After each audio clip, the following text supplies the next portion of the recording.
Été 1944. Devant la fulgurante avancée des troupes alliées, Hitler donne l'ordre de détruire tous les ponts et monuments de Paris. Le gouverneur allemand n'aura pas le temps d'obtempérer. Guidé par les résistants, le peuple de Paris s'insurge. Des barricades sont dressées, entravant les mouvements des véhicules allemands.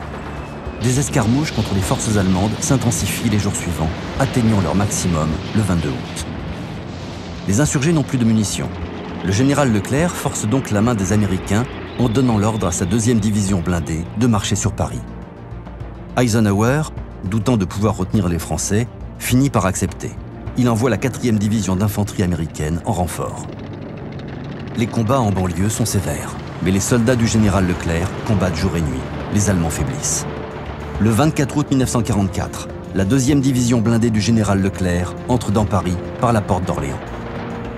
De sérieux combats sévissent dans la ville. Lors de duels au canon, les chars français détruisent des colonnes blindées allemandes. Accompagnés des résistants, les Alliés atteignent pourtant la rue de Rivoli. Le jour même, Charles de Gaulle, chef du gouvernement provisoire de la République, fait un discours à l'Hôtel de Ville. Pour célébrer les habitants de la capitale qui ont œuvré à la libération, il s'écrie « Paris outragé, Paris brisé, Paris martyrisé, mais Paris libéré ».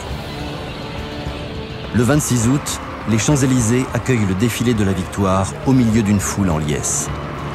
Les soldats du général Leclerc sont célébrés comme des héros. Mais la paix ne s'est pas encore installée dans la capitale.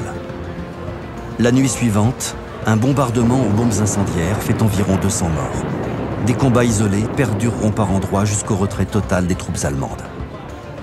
Après 4 années d'occupation, Paris sauvé du naufrage retrouve enfin son identité et son souffle.